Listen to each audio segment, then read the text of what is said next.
ke tempat yang paling dalam di liang kubur. Siapa itu, Bang? Ini Yesus kah? Itu iblis. Sekarang kata Yesus, Mana iblis iblis ini, itu? Ada ya, jelaskan di sini iblis itu? Yesaya 14 nomor 15 itu iblis. Dari mana penjelasannya? Coba Ini baca hanya nomor di- 12-nya. Baca nomor 12-nya. Silakan. Wah, engkau sudah jatuh dari langit, hai bintang timur. Bintang Putra timur. Fajar. Oh, itu Lucifer itu, bintang Nah, timur. Lucifer, bintang timur, Halil bin Sagar, bintang timur. Engkau sudah dipecahkan dan jatuh ke bumi. Hai yang mengalahkan bangsa-bangsa, itu Lucifer itu. Kalau Ya, dalam Lucifer. Lucifer kan? bintang timur, Putra Fajar toh. Ya. Terus ini dilemparkan kemana Lucifernya? Baca Engkau sudah 15-nya. dibuang ke bumi. Di mana dia ditempatkan? Di bumi. Oh, di jurang, di dunia orang mati. Dunia orang mati. Dalam kubur. Sekarang juga Lucifer dilemparkan keluar. Keluar dari mana? Ayat mana itu? Yang tadi Yohanes 12:31. Yohanes 12. 31. Yohanes 12 ayat 31. Sekarang berlangsung penghakiman atas dunia ini. Sekarang juga penguasa dunia ini akan dilemparkan keluar. Keluar dari? Di sini nggak dijelaskan, cuma Ya, dibilang tadi dilemparkan tadi keluar tadi penguasa dunia itu dilemparkan kemana tadinya di Yesaya itu? ke dunia orang mati. Nah, sekarang keluar dari mana iblis itu ketika dia keluar? Oh iya ya. Berarti Nah, dia Anda, keluar dari dunia orang mati ya. ya, sekarang Anda baca Matius 12 nomor 38 sampai nomor 40. Itu kuncinya. Matius 12 Nomor 38 sampai nomor 40. 38. Pada waktu itu berkatalah beberapa ahli Taurat dan orang Farisi kepada Yesus, "Guru, kami ingin melihat suatu tanda daripadamu." Tetapi jawabnya kepada mereka, "Angkatan yang jahat dan tidak setia ini menuntut suatu tanda. Tetapi kepada mereka tidak akan diberikan tanda selain tanda Nabi Yunus. Sebab seperti Yunus tinggal di dalam perut ikan 3 hari 3 malam, demikian juga anak manusia." Ini anak manusia huruf besar ya, berarti Yesus. "Akan tinggal di dalam rahim bumi 3 hari 3 malam." Oke, pertanyaan saya. Terus Keluar anak manusia keluar dari kubur itu tanda untuk orang jahat atau orang benar? itu maksudnya tanda yang dia berikan. Jadi Iya. Itu tanda untuk siapa? Orang-orang jahat atau orang benar? Anak manusia keluar dari kubur itu tanda untuk orang jahat atau orang benar? ini kepada semua, tetapi orang jahat ini yang bertanya. Anda jangan gitu. Oh, angkatan jahat itu memang jahat. Memang jahat suka melintir. Itu angkatan jahat dan angkatan tidak setia ini minta tanda. Dan tidak akan diberikan satu tanda. Selain tanda Yunus. 3 hari 3 malam dalam perut ikan, 3 hari 3 malam dalam perut bumi. Nah, Yesus mengatakan sekarang juga penguasa dunia akan dilemparkan keluar dari perut bumi. Sebagai tanda untuk siapa? Untuk angkatan jahat. Sekarang ketika orang benar minta tanda, apa yang Yesus berikan? Tanda yang Yesus berikan kepada orang benar apa? Kalau angkatan jahat kan tandanya sudah ada. Anak manusia keluar dari kubur. Tanda untuk orang benar apa? Kayaknya konteksnya salah. Maksudnya Kok salah? ini. Kok salah pula? Dengar dulu. Ini orang jahat ini nanya nih.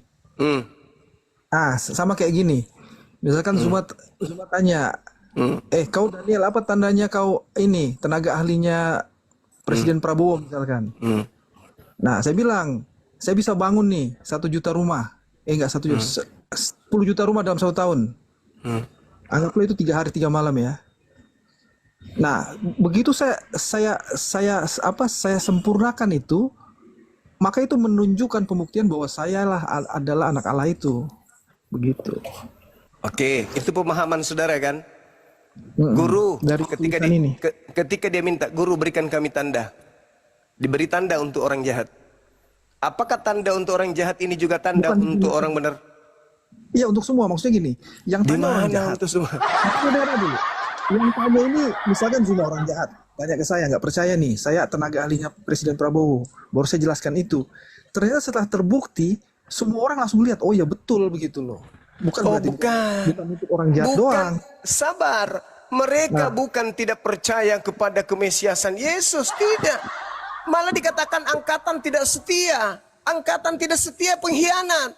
Minta satu tanda. Pak, tanda untuk orang yang tidak setia ini adalah anak manusia keluar dari kubur. Makanya murid-murid Yesus tidak percaya kalau ada manusia keluar dari kubur. Karena tanda itu hanya untuk mereka angkatan jahat ini. Tanda itu tidak diberikan kepada orang benar. Kayaknya pemahamannya nggak ketemu gitu loh. Itu Ya, tanda Anda ketemu karena Anda harus bertahan. Itu tanda yang percaya kepada kebangkitan manusia pada hari ketiga itu adalah orang benar atau orang bersalah. Yang lain naik. Oke. Makasih ya. Oke. Jadi ketika Petrus datang informasi padanya, Petrus, orang yang dikubur itu sudah bangkit loh dari kubur. Petrus dan ke-11 murid lain, ke-10 murid lain tidak percaya itu. Baca Lukas 24 nomor 37. Mereka tidak percaya, malah menganggapnya hantu. Jadi orang benar tidak percaya kalau itu adalah guru mereka, dia nggak percaya. Sedangkan orang yang jahat percaya. Baca khotbah Petrus di dalam Kisah Para Rasul 2 nomor 32, 33, 34, 35, endingnya di data nomor 36 dan penyelesaiannya Petrus itu berada di data nomor 40. Itu bukti bahwa yang percaya kepada kebangkitan hanyalah angkatan jahat. Ingat, kembali kepada tema tadi, Yesus berkata, harus digenapi, di mana aku harus pergi meninggalkan dunia sesuai dengan apa yang tertulis tentang aku di dalam kitab Mazmur. Di dalam kitab Mazmur, aku tidak akan mati, bukan mati lalu bangkit, bukan, tidak akan mati, melainkan hidup, dan Tuhan tidak membiarkan aku diserahkan kepada kematian. Itu jelas itu. Tapi kalau saudara saya yang Kristen bertahan, Yesus harus mati, berarti Anda berada pada kubu iblis. Hanya iblislah yang menginginkan kematian terhadap Yesus. Tuhan di dalam Keluaran 23 nomor 7, Amsal 6 nomor 16 mengatakan begini. Jangan kau membunuh orang yang benar, jangan kau membunuh orang yang tidak bersalah, sebab aku Tuhan tidak akan pernah membenarkan orang yang bersalah.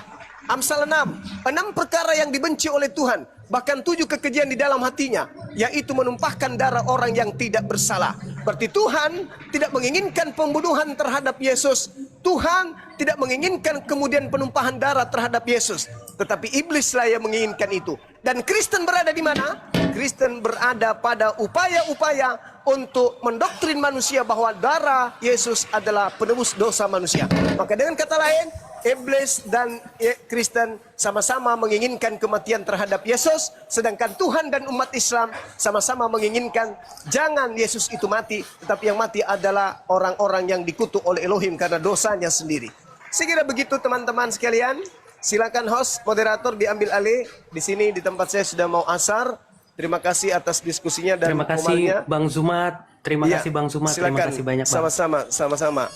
Mudah-mudahan apa yang kita Bang. sampaikan, waalaikum. Apa yang kita sampaikan ini adalah edukasi. Kalau ada yang berseberangan kemudian dengan apa yang saya sampaikan, silakan protes kepada Bible. Saya hanya menarasikan apa yang tertulis di dalamnya. Saya tidak menambahkan, tidak mengurangi berdasarkan dengan konteks yang ada. Sekira demikian. Saya tutup. Subhanakallahumma bihamdi, asyhadu an la ilaha illa anta, astaghfiruka wa atubu ilaik. Salam tauhid, salam satu Tuhan. Jayalah Islam kita, jayalah Indonesia kita. Assalamualaikum warahmatullahi wabarakatuh. Dinda Kancan silakan diambil alih Dinda. Waalaikumsalam warahmatullahi wabarakatuh. Silakan. Insyaallah. Silakan. Masya Allah. Makasih Gurunda. Siap. Baik. Lanjut deh. Luar biasa. Ilmu itu Saya ya nonton teman-teman. video antum. Masya Allah. Kamu mainin benar-benar pendetanya. Aduh, saya ngakak sendiri nonton di YouTube. Allahu Akbar, Masya Allah, luar biasa. Berkat ilmu-ilmunya dari Gurunda. Masya Allah. Ah, Selama ini. enggak juga, enggak.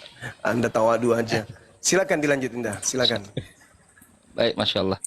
Kita ada saudara kita, Pak RR mungkin bisa ini mau kasih poin supaya kita berbagi. Saya ini aja, santai aja. Silakan.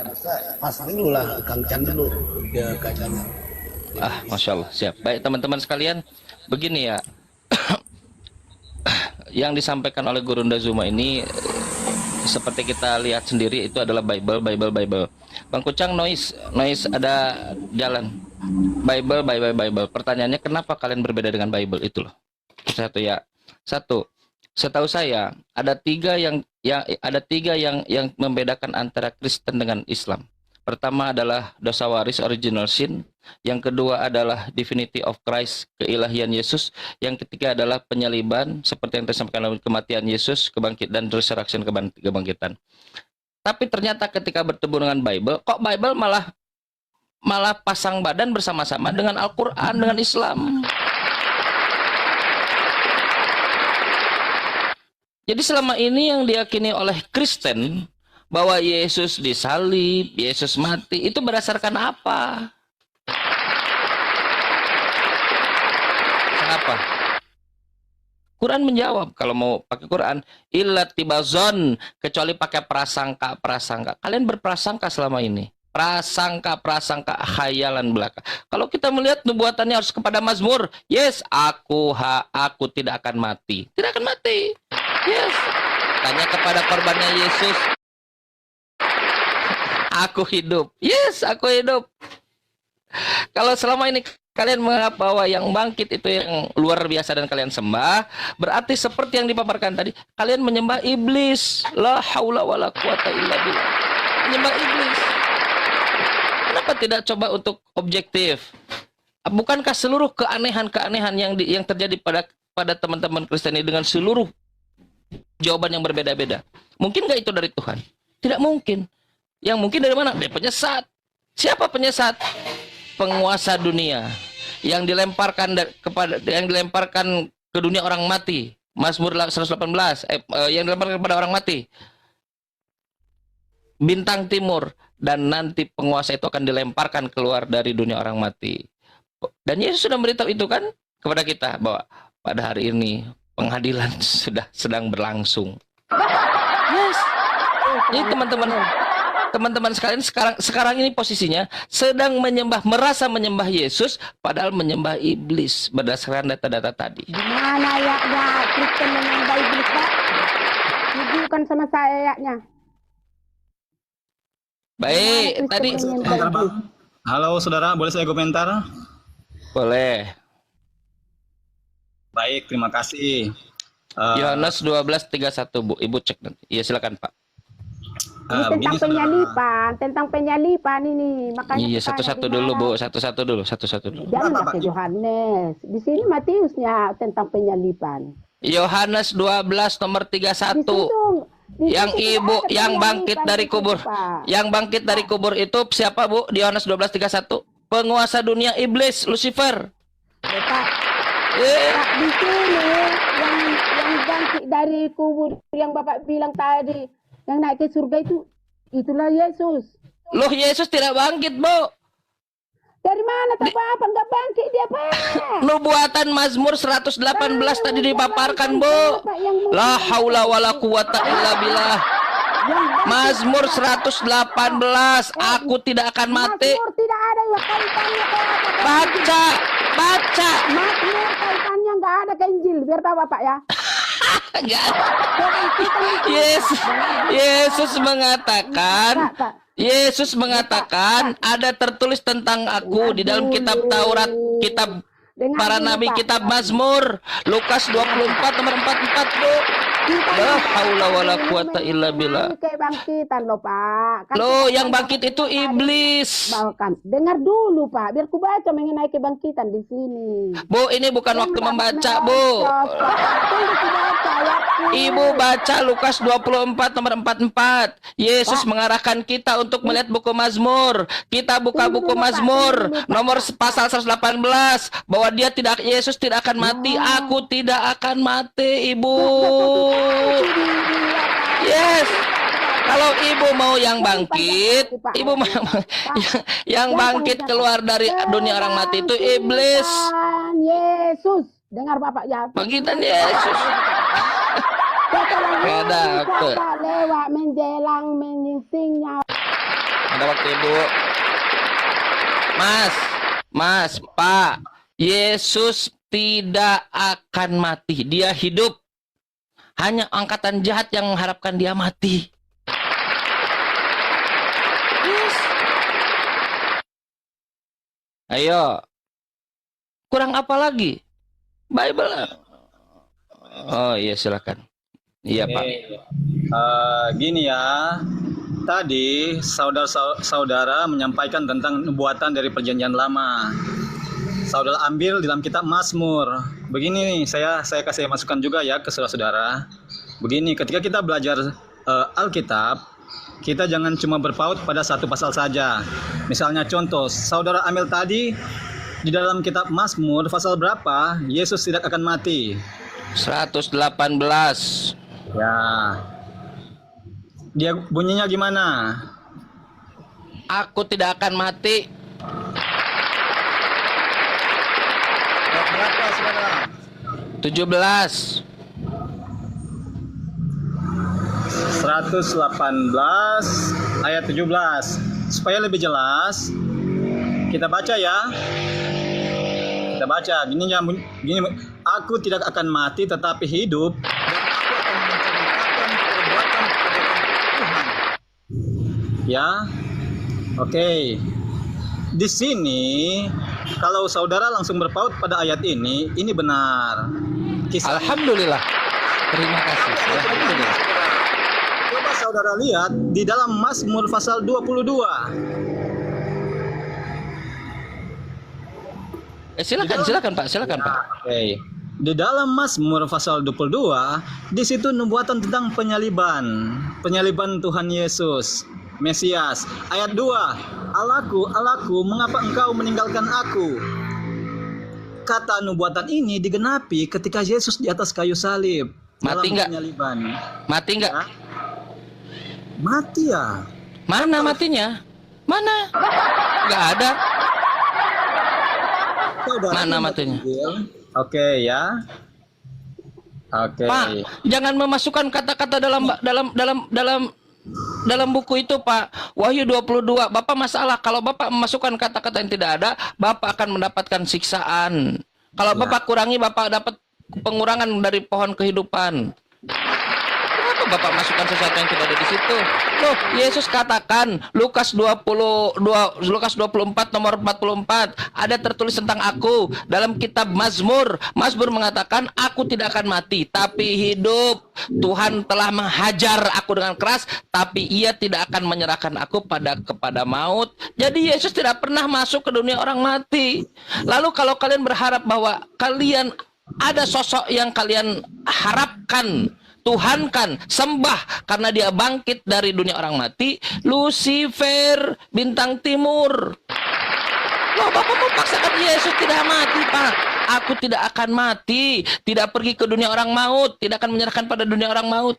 Hanya Lucifer yang dia dilemparkan ke dunia orang maut, lalu dilemparkan keluar. Masuk keluar.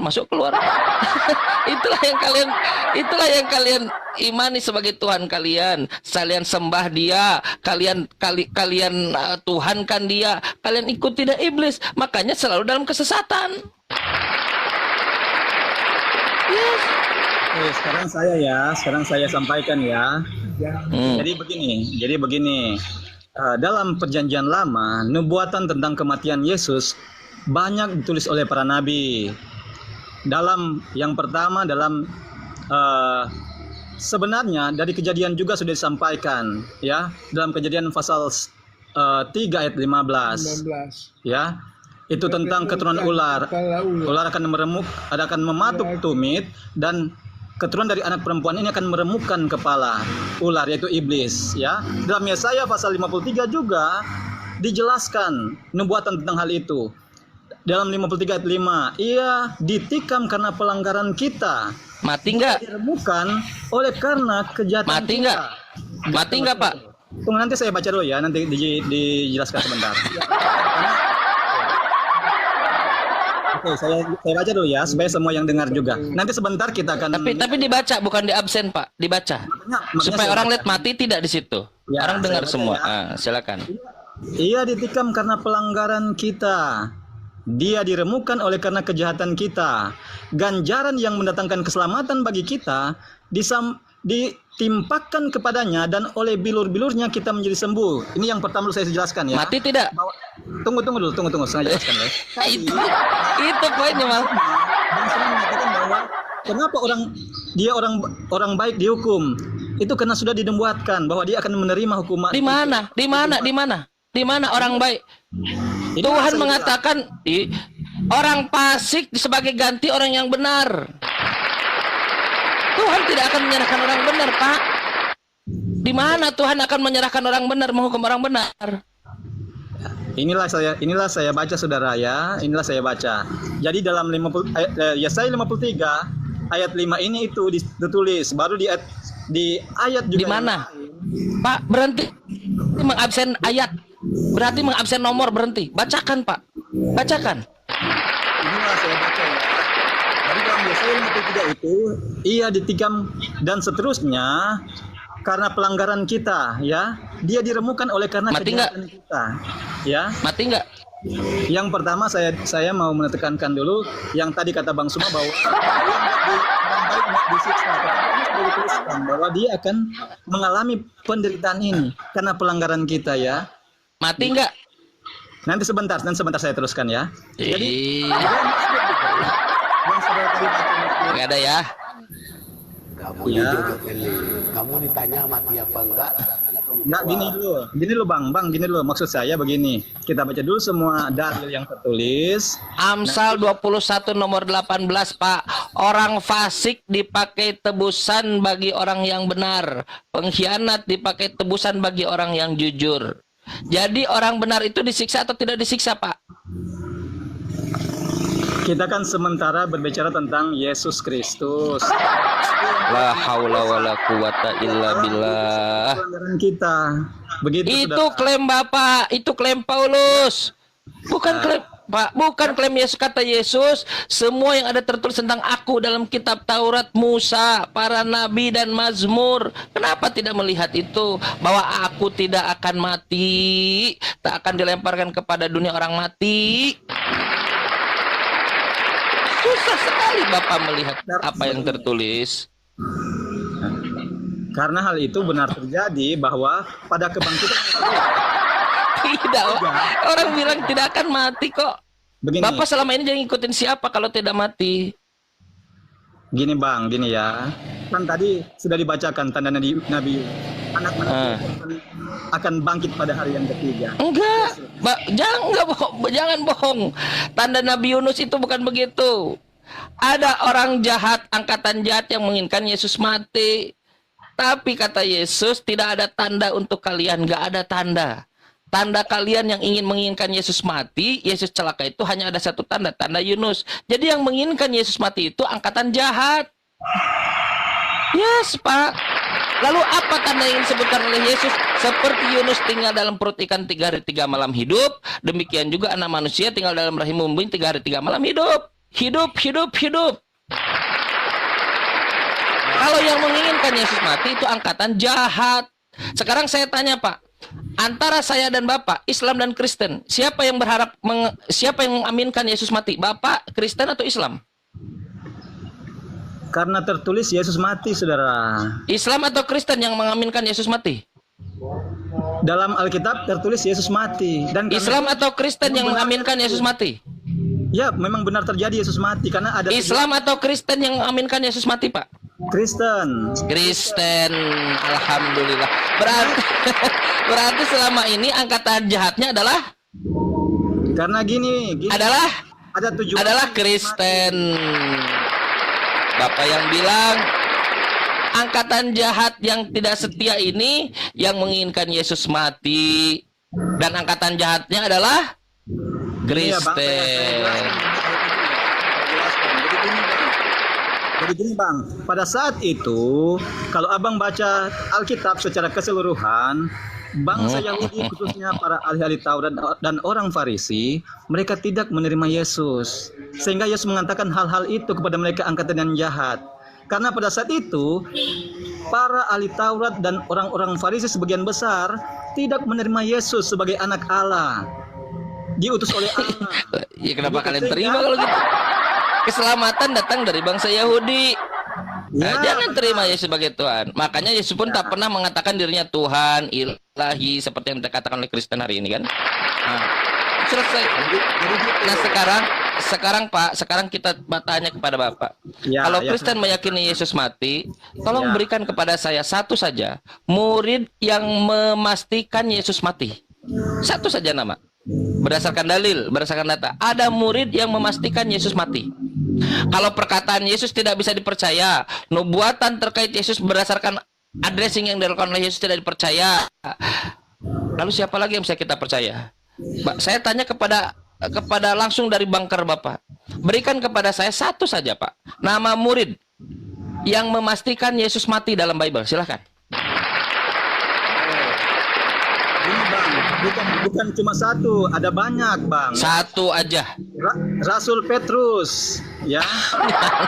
Di mana dalilnya?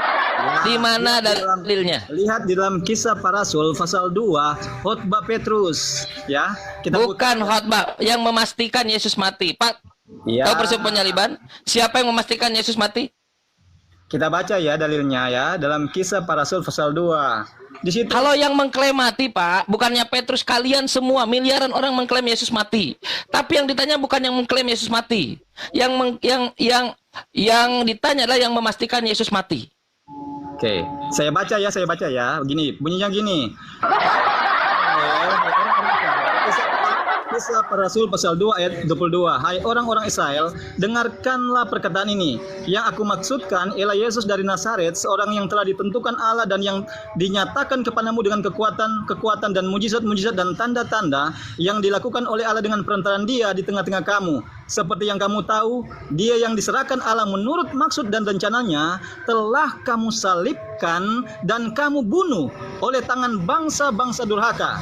Tetapi Allah membangkitkan Dia dengan melepaskan Dia dari sengsara maut, karena tidak mungkin Ia tetap berada dalam kuasa maut.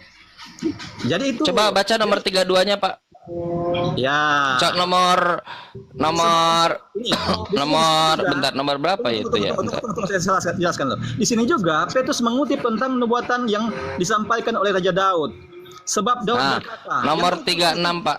Pak, nomor 36-nya baca dulu. Iya, saya tahu itu, Pak. Saya tahu khotbah Petrus itu. Tunggu kan. Boleh, silakan. Abang kan tadi mengutip tentang perkataan Daud yang menyatakan Yesus tidak mati. Nah, di sini juga Petrus mengutip kata itu. Daud berkata tentang dia, aku senantiasa memandang kepada Tuhan karena Ia berdiri di sebelah tangan kananku, aku tidak goyah. Sebab engkau tidak menyerahkan aku kepada dunia orang mati dan tidak membiarkan orang kudusmu melihat kebinasaan. Ini yang saudara ambil sebagai dalil tadi dalam Mazmur pasal 118. Itu bukan Yesus, Pak. Bukan Yesus anak Maria itu, Pak. Saudara, dalam Alkitab saudara berbicara tentang Yesus Kristus, itu Yesus anak Coba Maria. baca nomor 36-nya, Pak. Jadi kalau coba baca nomor 36-nya. Ya 36. Jadi seluruh kamu harus tahu dengan pasti bahwa Allah telah membuat Yesus yang kamu salibkan itu menjadi Tuhan dan Kristus. Tuh. Anak Maria sudah menjadi Kristus sejak kapan, Pak? Sejak lahir kan? Lahir tahun 4 Masehi. Benar. Tetapi yang Bapak sebutkan ini, oknum ini, tetap seluruh kaum Israel harus tahu dengan pasti bahwa Yesus yang kamu salibkan itu menjadi Tuhan dan menjadi Kristus ketika setelah disalibkan. Jadi Kristus yang mana, Pak? Kristus anak Maria yang sudah jadi Kristus ketika di Lukas 2:11 setelah lahir, atau Kristus yang baru jadi setelah disalib? Ini ya, Bang. Sudah saya jawab. Ya, Kristus yang mana? Jadi gini Bang, Abang salah mengerti, gagal paham tentang ayat ini. Baca dulu. Baca dulu ya. Jadi seluruh tahu dengan pasti bahwa Allah telah membuat Yesus yang kamu salibkan itu menjadi Tuhan dan Kristus. Maksudnya menjadi Tuhan dan Kristus. Ngapain, kan sudah Kristus dari dulu, Pak? Ya memang sudah dari dulu. Ngapain menjadi Kristus lagi? Loh, ngapain menjadi Kristus lagi? Kalau dia sudah Kristus, ngapain jadi Kristus lagi setelah disalib? Berarti ini bukan Yesus Kristus anak Maria. Tetapi Kristus palsu yang dinubuatkan oleh anak Maria. Matius 24, nomor 3, nomor 4, nomor 5. Banyak waspadalah jangan ada yang menyesatkan kamu. Karena banyak orang akan menggunakan namaku penyesat. Dan dia akan mengaku dirinya Kristus. Yes. Maka kata Yesus, Matius 24 nomor 23, jika kamu melihat Yesus di sana, Yesus di sini, Kristus di sana, Kristus di sini, jangan percaya. Kalau Bapak baca nomor 31-nya, bahwa Kristus yang di situ, dia baru keluar, tidak ditinggalkan dari dunia orang mati. Tidak ditinggalkan, saya tidak ditinggalkan dari dalam mobil, berarti asal saya, origin saya dari mobil, lalu keluar, tidak ditinggalkan dalam mobil. Dia tidak ditinggalkan di dunia orang mati. Nah, Yohanes pasal 12 nomor 31 dilemparkan keluar dari dunia orang mati. Siapa? Lucifer, iblis yang kalian sangka Yesus Kristus. Yes. KPR data Bapak pasal 2 nomor 36. Saya jawab, sudah. Apanya yang dijawab? Saya tidak Sudah nanya. saya jawab. Oke. Nah, narasi saudara tadi saya akan jawab. Kalau saudara baca tadi di ayat yang tadi, ini satu ayat di pasal 2. Baca dulu sebelumnya di ayat yang ke-22, maksud dari siapa Yesus itu yang Petrus khotbahkan. Lihat ayat 22. Baca ayat 22. Hai orang-orang Israel, dengarkanlah perkataan ini. Yang aku maksudkan ialah Yesus dari Nazaret. Nah, kalau saudara bilang itu bukan Yesus Kristus anak Maria, siapa lagi Yesus dari Nazaret yang dimaksudkan Petrus? Kalau bukan Yesus Kan Yesus anak Maria berkata sebelumnya, jika kamu melihat Kristus di sana, Kristus di sini, percaya atau jangan percaya? Tetapi ayat ini Percaya atau jangan percaya? Tetapi pasal ini sementara berbicara Percaya atau jangan percaya, Pak? Jika kamu melihat, Pak, jika kamu melihat Kristus di sana, Kristus di sini, percaya atau jangan percaya? Jangan sembarang percaya, jangan percaya, dieliminasi semua. Jangan percaya, Pak, karena dia terangkat ke langit. Jika kamu melihat Kristus di sana, Kristus di sini, jangan percaya. Kisah para Rasul pasal 2 yang Bapak sebutkan, nomor 31.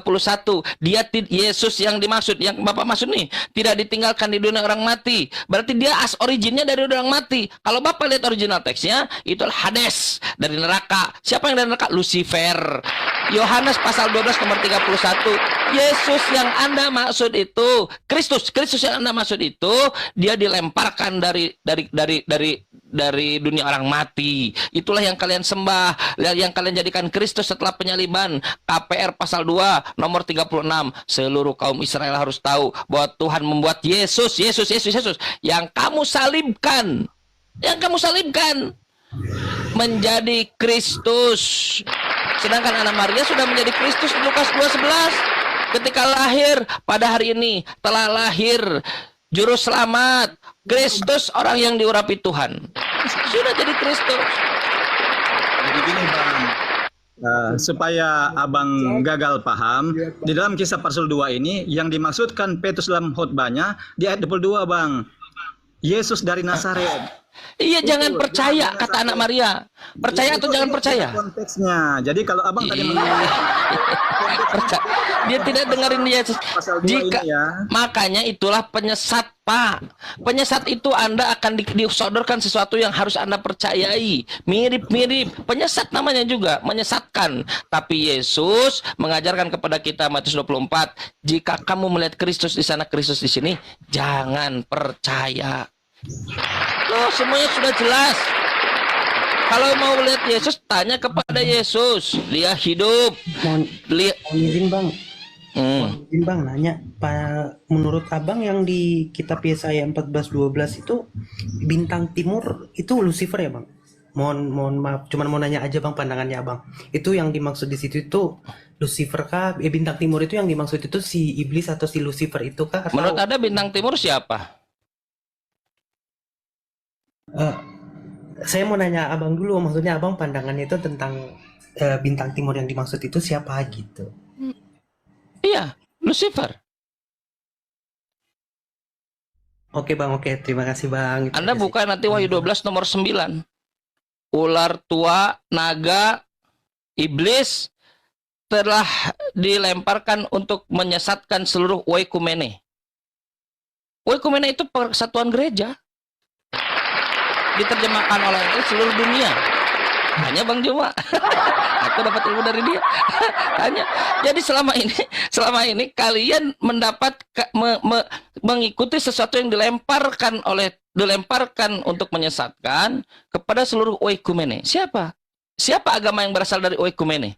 Persatuan gereja dari Romawi. Coba saya tanya kepada bapak-bapak sekalian. Agama apa yang berasal dari Romawi? Dari persatuan-persatuan gereja? Yang dimana iblis, Lucifer menyesatkan oikumene. Kalau kami, Abang ada tahu nggak kalau apa? Cuman mau nanya aja, Abang tahu nggak kalau si bintang timur itu ada beberapa teori dari secara historis. Ya dan Yesus secara masuk teologis juga ke dalamnya. Ya kerjaan kalian, Yesus pun disebut bintang timur. Jadi Abang tahu nggak secara historis ada penjelasan secara historis ada, secara teologis tradisional itu ada? Atau Abang cuman tahu kalau itu bintang timur yang dimaksud berdasarkan wahyu itu gitu? Ya kata Yesus ikuti menurut Mazmur, dia tidak mati, aku tidak mati. Sedangkan Lucifer dilemparkan ke dunia orang mati. Selesai. Enggak, Bang, Silakan Anda definisikan bintang timur siapa mau. Tapi yang jelas Yesus tidak mati. Oke Bang, oke. Baik, terima kasih Bang. Yes, makasih sama-sama. Clear ya? Di antara kita Muslim dan Kristen, siapa yang menginginkan Yesus mati? Kristen. Jadi siapa yang angkatan jahat? Kristen. Masalahnya adalah ketika Kristen menyembah yang bangkit, apakah menyembah Yesus? Ya bukan. Menyembah yang keluar dari dunia orang mati? Iblis. tahukah saudara bahwa memang Yesus telah ditetapkan Allah untuk mati dengan tujuan menjadi penebus dosa. Mazmur la haula wala quwata illa billah diulang-ulang. Aku tidak akan mati, Pak. Iya, itu pun saya sudah Tuhan tidak menyerahkan aku pada kematian, Pak. Mazmur 118. Itu kita sudah bahas dalam kisah pasal 2 tadi. Petrus pun mengutip hal itu. Di dalam kisah Rasul pasal 2, Rasul Petrus mengutip itu, dia tidak akan mati, kata Daud.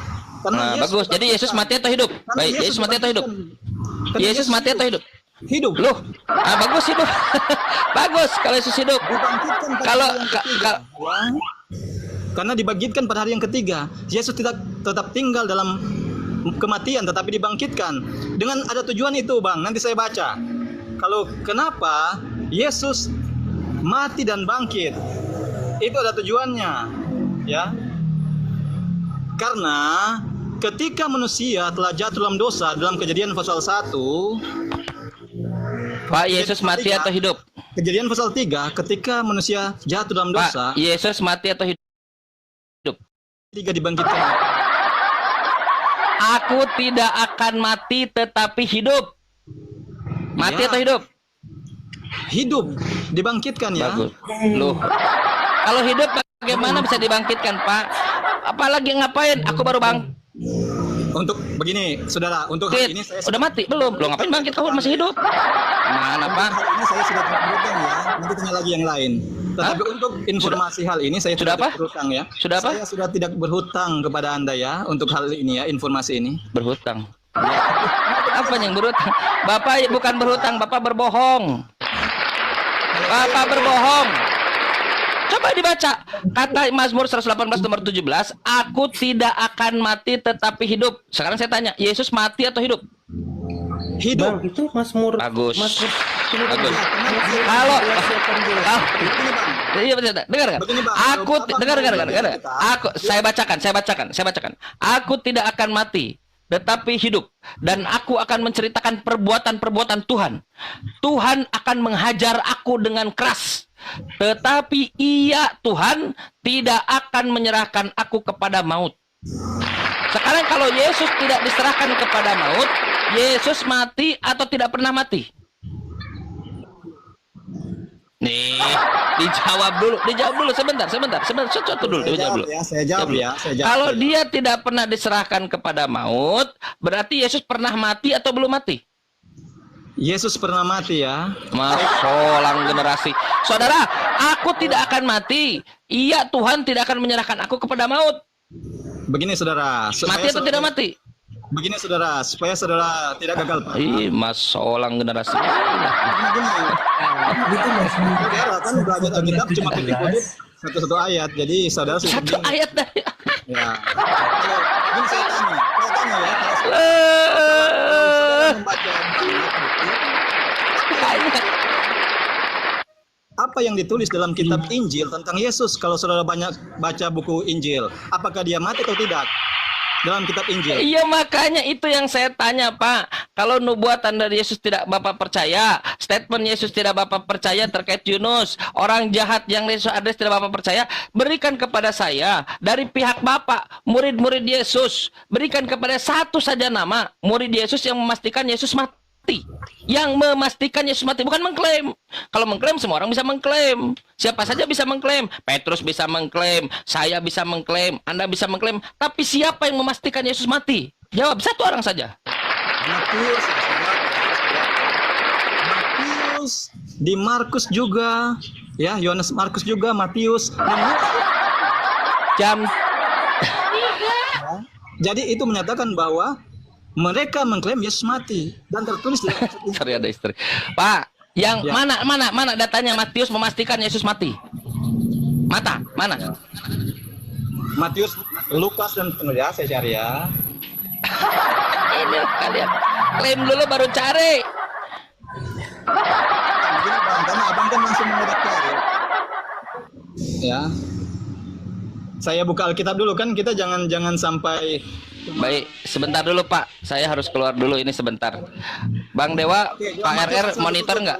Iya. Tunggu. Oh iya, boleh dibantu dulu. Saya bentar, saya harus keluar dulu. Oke, Nah, dalam silakan. Matius pasal 27, saudara bisa lihat di sini Yesus disalibkan, ya. Dan dalam ayat 45, dalam Matius pasal 27, Yesus mati mulai dari jam 2, ayat 45 mulai. Mulai dari jam 12 kegelapan meliputi seluruh daerah itu sampai jam 3. Kira-kira jam 3 berserulah Yesus dengan suara nyaring, Eli Eli lama sabatani, artinya Allahku, mengapa engkau meninggalkan aku? Nah, ini nubuatan dari kitab Mazmur yang saya sampaikan tadi. Mendengar itu beberapa orang yang berdiri di situ berkata, ia memanggil Elia. Dan segera datang seorang dari mereka mengambil bunga karang, mencelupkannya, dan kita baca terus ke bawah. Disitulah Yesus akhirnya meninggal atau mati ya. Saudara, dengar baik-baik. Ya. Ya, kenapa? Pertanyaannya tadi, ya, kalau Anda katakan Lukas, Markus mengatakan bahwa Yesus disalib. Di Matius juga, Bang. Iya, Di Matius juga. sabar dulu. Oke, siap. Oke, atau Matius.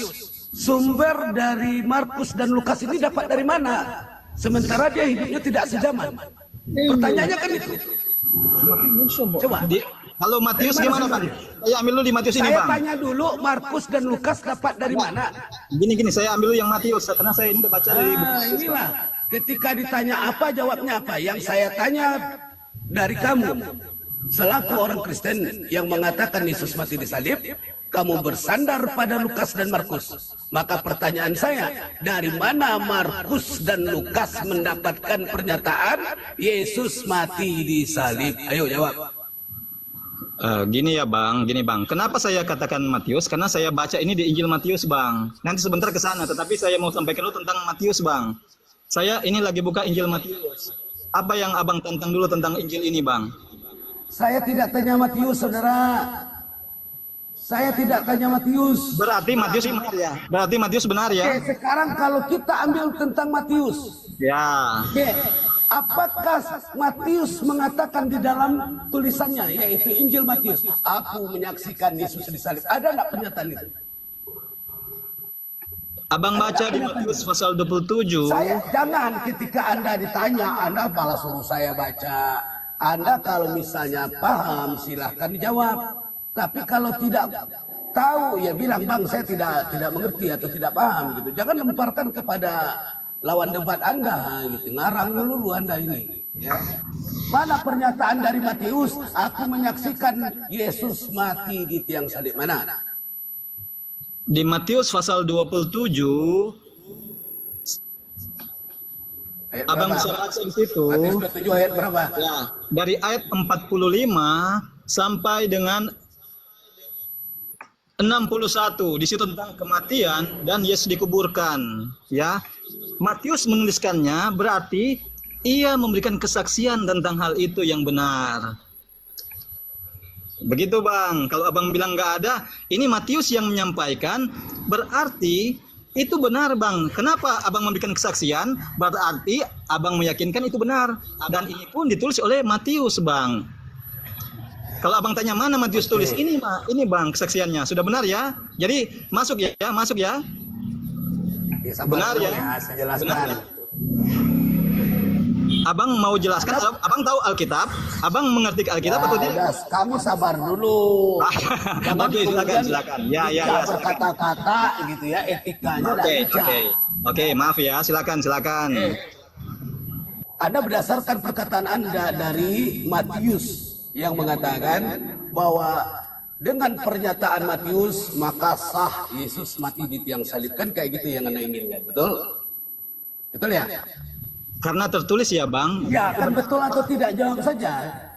Benar. Ya. Dan Injil-Injil yang lain juga. Matius 27:45 sampai sekian merupakan dalil bahwa Yesus mati di tiang salib. Ini pernyataan Anda. Oke? Betul tidak? Ya, saudara. Oke. Nah, Ya. kalau saya ingin mempertajam lagi analisis ini, ya, pernyataan tentang Paulus, ada enggak kemudian murid dari 12 yang Yesus miliki mendukung pernyataan dari Matius? Ada enggak? Coba. Kita akan menambah di kekuatan dari pernyataan Anda ini.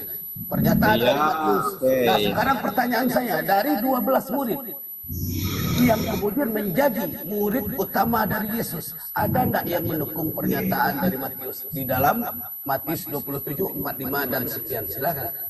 Oke. Rasul Petrus juga mengatakan, ya. Saudara. Ya. Kenapa saudara? Ya. Jawab dulu. Ini namanya yang ini dia juga mengatakan. Nah, coba kayak begitu, jangan lari-lari kita. Nah,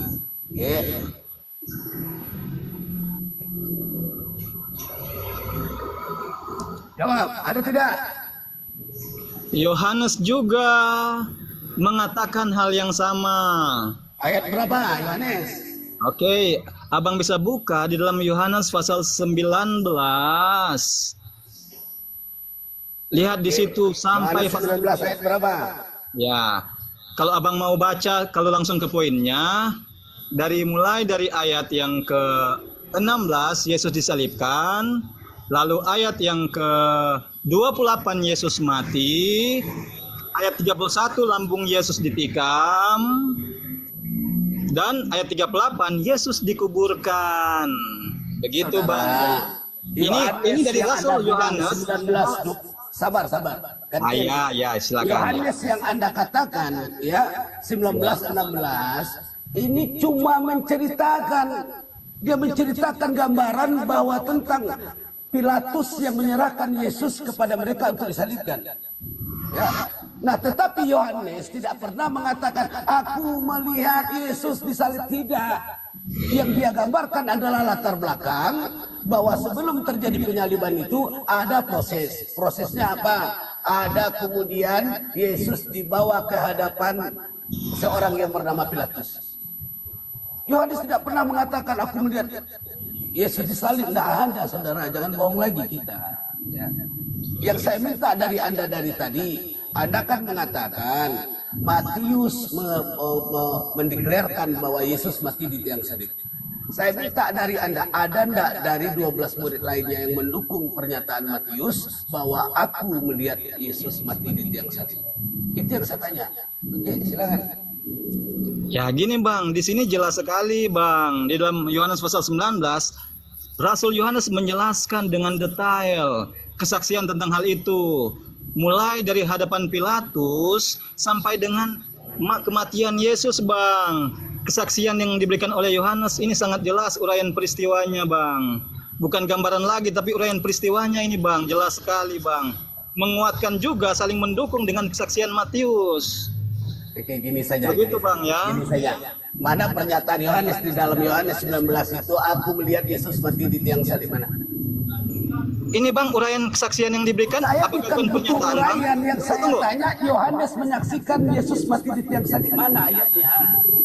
Saya sedikit gambarkan kepada Abang ya. Bang, bagaimana bisa Yohanes menjelaskan secara detail kalau dia tidak Saya mengetahuinya, Bang? tidak tanya penjelasan. Berarti secara ini Yohanes detail, mengetahuinya, saudara. Bang. Ya, Pertanyaan saya sebenarnya sederhana saja kalau saudara ini mengerti pertanyaan saya. ya. Mana pernyataan Yohanes yang mengatakan kepada orang-orang Yahudi, aku melihat Yesus mati di tiang salib, ada atau tidak? Ini dengan jelas kesaksian Yohanes. Ya Allah. Jelas, Bang. Ini jelas Yang sekali. Yohanes ceritakan di 19:16 itu adalah proses bagaimana kemudian ada perencanaan jahat terhadap Yesus. Ya, maka perencanaan jahat ini dimulai itu dengan menuduhkan Yesus melakukan kerusakan-kerusakan di bait suci. Ya, kemudian menuduh dia melanggar hari Sabat, mengancam kemudian kaum orang ulama-ulama atau raib-raib Yahudi. Maka dia perlu ditangkap dan diserahkan kepada tentara Romawi. Yang diceritakan Yohanes ini proses. Tetapi Yohanes tidak pernah mengatakan, aku melihat, menyaksikan Yesus mati di tiang salib. Tidak ada, saudara. Oke, saya baca ya. Saya baca ya kesaksian Yohanes yang sampaikan ya. Oke. Mana saya sebut satu Oke. ayat. Jadi gini ya Bang. Di akhir kitab Yohanes dia tulis begini. Dialah murid yang memberikan kesaksian tentang semuanya ini dan yang telah menuliskannya, dan kita tahu bahwa kesaksiannya itu benar. Ingat Bang, di dalam pengadilan orang yang memberi kesaksian berarti ia orang yang tahu. Kamu Bang. ngawur, ini yang saya tanya. Baca sendiri Bang, baca sendiri Itu. Bang.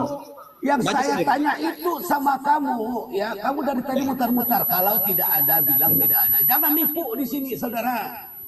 Yang saya tanya bukan tentang kebenaran apakah yang dia ceritakan, tidak. Yang saya tanyakan kepada kuping dipakai kuping. Ada enggak Yohanes mengatakan aku menyaksikan Yesus mati di tiang salib? Ada enggak? Ini ditulis ini Bang, di sini ditulis. Saya semua jelas. Si goblok yang saya tanya bukan itu. Jangan dong bilang gitu Bang. Kamu ini ngerti enggak apa yang saya tanya? Kita diskusi yang sopan saja Di Bang. dalam Jangan tulisan panas. Yohanes itu, di dalam tulisan Yohanes itu ada enggak Yohanes mengatakan aku menyaksikan kematian Yesus di tiang salib? Ada atau tidak? Bukan cuma di tiang salib yang dia nyatakan benar, tetapi semua yang ditulis dalam kitab Yohanes di sini menuliskan bahwa kesaksiannya itu benar. Baca di ayat 24 Bang. Bukan cuma kematian tentang Yesus, tetapi semua tentang peristiwa tentang Yesus diberikan kesaksian bahwa itu benar Bang. Bukan cuma kematian saja, tetapi semua yang ditulis dalam kitab Yohanes dia berikan kesaksian bahwa itu semua benar. Di dalam Yohanes Sekarang ini 21 saja ayat 24. supaya kita enggak buang-buang waktu.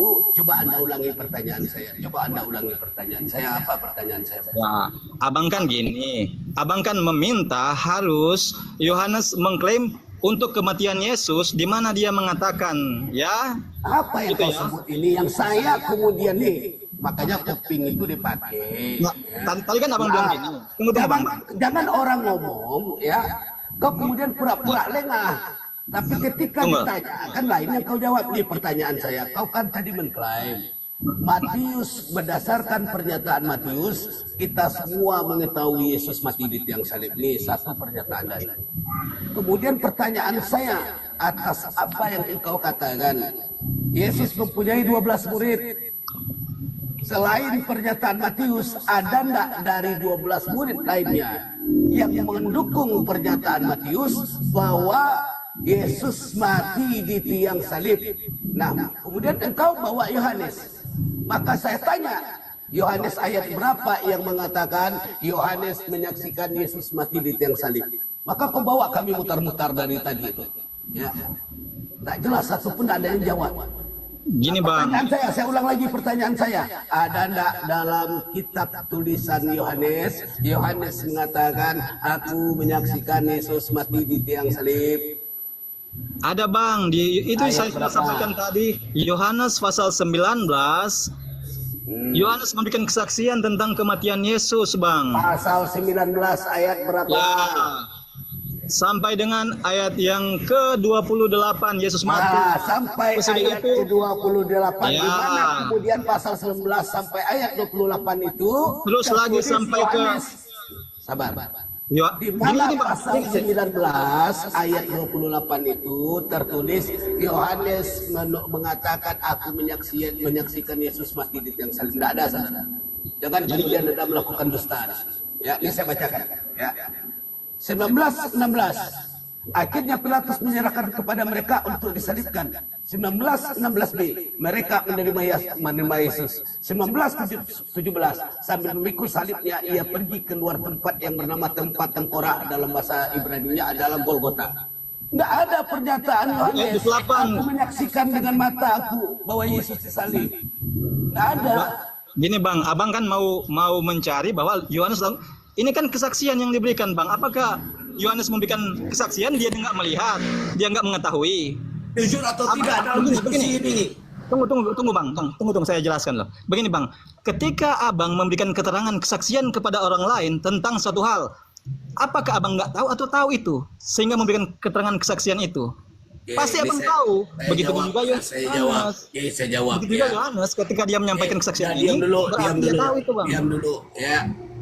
Kalau kita mau jujur dalam diskusi ini, sesungguhnya Injil Matius, Injil Yohanes, Injil Markus, Injil Lukas itu berdasarkan temuan kodek, itu tidak ada nama Injil Markus, Injil Lukas itu. Ya, kalau kau mau jujur dalam bicara tentang kodek. Semuanya bersifat anonim. Tidak ada dalam penemuan kodeks Sinaiticus tertulis bahwa ini adalah bernama Injil Yohanes, ini bernama Injil Matius, ini bernama Injil Lukas. Tidak ada. Kau belajar lagi itu historical teologi itu. Ya, penemuan kodek tidak mencantumkan nama penulis dari apa yang tertulis di dalam kodek. Tetapi kemudian orang Kristen melakukan kanonisasi, maka dibikinlah ini Injil Yohanes, ini Injil Matius, ini Injil Lukas, ini Injil Markus. Ini kalau kau belajar sebenarnya, maka ketika kau tanyakan kepada saya, kalau Yohanes tidak melihat, bagaimana mungkin Yohanes kemudian menceritakan? Padahal memang tidak ada tulisan itu adalah tulisan Yohanes. Ya, artinya kalau memang tulisan itu bersifat anonim, tidak diketahui siapa nama penulisnya, maka tidak bisa dinisbatkan Matius, Yohanes sebagai yang menyaksikan penyaliban dari Yesus. Paham sampai di sini atau tidak? Kau belajar lagi itu.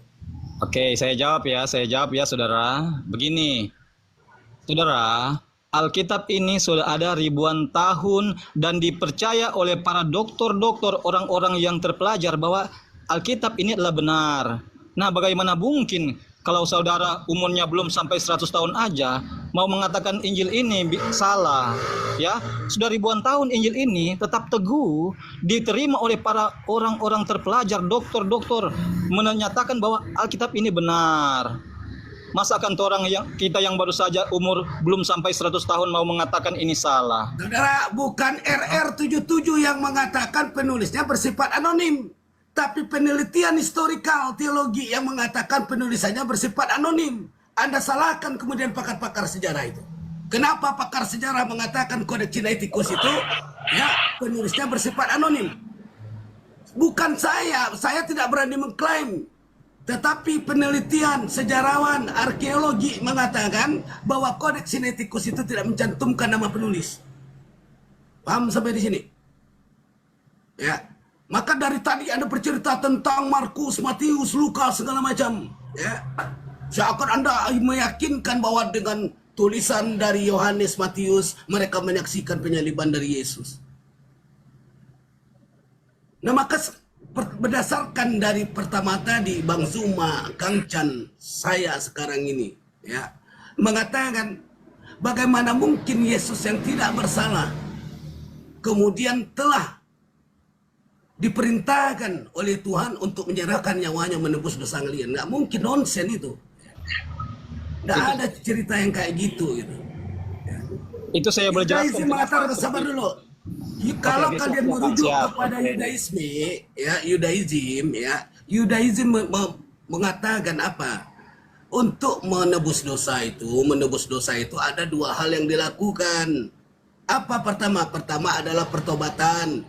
Kembalilah engkau kepada jalan Tuhanmu, maka Tuhan akan mengampunimu. Baca Yeskiel. Yang kedua, korban bakaran. Ya, korban bakaran itu apa? Sembelih hewan. Nah, Islam juga mengatakan demikian. Bertobatlah kamu, semoga Allah mengampunimu. Kemudian juga ada sembelih hewan. Tiba-tiba kemudian, ya, Kristen datang dengan gagasan sembelih Tuhan. Kan lucu sampaian ini. Tuhan pun disembelih untuk nembus dosa kalian. Perintahnya nggak ada. Perintahnya adalah sembelih hewan. Pertobatan. Ini Tuhan yang disembelih. Gitu. Tuhan yang kemudian dipancung. Nah, inilah kemudian gunakan logika-logika berpikir secara baik. Ya, kami tidak memaksa Anda untuk masuk Islam. Tidak ada kepentingan.